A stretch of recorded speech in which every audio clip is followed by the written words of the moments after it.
ମୁଁ ଥରେ ଜଣକୁ ପଚାରିଥିଲି ଯେ ବାହାଘର ପରେ ଗୋଟେ ସ୍ତ୍ରୀର ଘର କେଉଁଠି, ସେ କେଉଁଠି ରହିବା ଉଚିତ।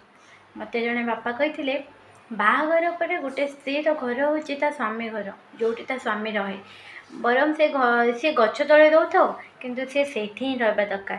କାରଣ ବାହାଘର ପରେ ଭଗବାନ ଗୋଟେ ସ୍ୱାମୀ ସ୍ତ୍ରୀକୁ ମିଶାଇଥାନ୍ତି। ଆଉ ଆମେ ଯେଉଁ କହୁ ନା ଏଇଟା ଆମ ଇଚ୍ଛାରେ ବାହା ହେଇଗଲୁ କି ବାପା ମାଆଙ୍କ ଇଚ୍ଛାରେ ବାହା ହେଇଗଲୁ, ସେଇଟା କିଛି ବି ନଥାଏ। ଭଗବାନଙ୍କ ଯେଉଁଠି ଇଚ୍ଛା ଥାଏ ବାହାଘର ସେଇଠି ହେଇଥାଏ। ଆଉ ଯେହେତୁ ଭଗବାନ ଦୁଇ ଜଣଙ୍କୁ ଏକା କରିଛନ୍ତି, ତ ଦୁଇ ଜଣ ବାହାଘର ପରେ ମିଶିକି ଗୋଟେ ଜାଗାରେ ହିଁ ରହିବା ଦରକାର। ଆଉ ମିଶିକି ଗୋଟେ ଜାଗାରେ ରହିଲେ ଦୁଇ ଜଣଙ୍କ ଭିତରେ ଅଣ୍ଡରଷ୍ଟାଣ୍ଡିଂ ଭଲ ରହେ, ଲଭ୍ ବଢ଼େ, ଆଉ କେୟାରିଂ ବଢ଼େ, ରେସ୍ପନ୍ସିବିଲିଟି ବଢ଼େ। ସବୁ ପାଖରେ ରହିଲେ ହୁଏ, ଦୂରରେ ରହିଲେ ବେଶୀ ଦୂରତା ବଢ଼ି ବଢ଼ିଯାଏ। ଆଉ ମିସ୍ଅଣ୍ଡରଷ୍ଟାଣ୍ଡିଂ ବହୁତ ସୃଷ୍ଟି ହୁଏ। ଆଉ ଏମିତି ବି ବେଳେବେଳେ ସମ୍ପର୍କ ଭାଙ୍ଗି ବି ଯାଏ।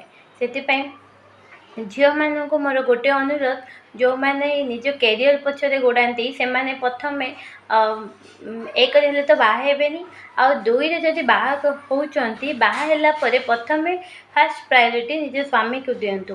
କାରଣ ଗୋଟେ ସ୍ୱାମୀ ହେଉଛି ଯିଏ ବାପା ମାଆଙ୍କ ପରେ ତୁମ ଦାୟିତ୍ୱ ନେବ। ବାପା ନିଜ ହାତ ବେଦିରେ ସ୍ୱାମୀକୁ ଦେଇଥାନ୍ତି। ବାପାଙ୍କ ପରେ ସ୍ୱାମୀର ପୁରା ଦାୟିତ୍ୱ ହେଉଛ ତୁମେ। ଆଉ ସ୍ୱାମୀଙ୍କ କଥାକୁ ଗୁରୁତ୍ୱ ଦେବା ଦରକାର। ଯାହା ବି କରିବା ପାଇଁ ଚାହୁଁଛ ସ୍ୱାମୀର ଅନୁମତି ନେଇକି କରିବା ଦରକାର। ଏଇ କଥାଟାକୁ ମୁଁ ବୁଝିବା ପାଇଁ ବହୁତ ଡେରି କରିଦେଲି।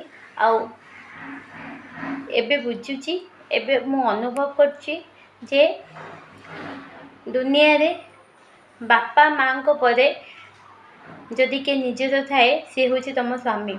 ବାହାଘର ପୂର୍ବରୁ ଗୋଟେ ଝିଅର ନିଜର ପ୍ରଥମ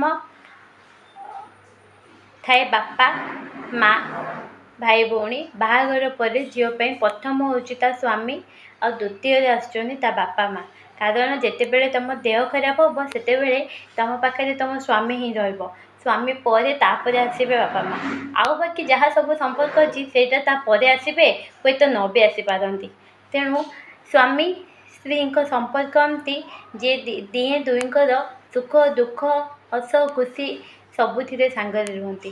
ତେଣୁ କ୍ୟାରିୟର ଜବ୍ ଆସିବ ଯିବ, କିନ୍ତୁ ଗୋଟେ ସମ୍ପର୍କକୁ ବଞ୍ଚେଇ ରଖିବା ପାଇଁ ହେଲେ ତାକୁ ସମୟ ଦେବା ଦରକାର, ଠିକ୍ ବୁଝାମଣା ରହିବା ଦରକାର।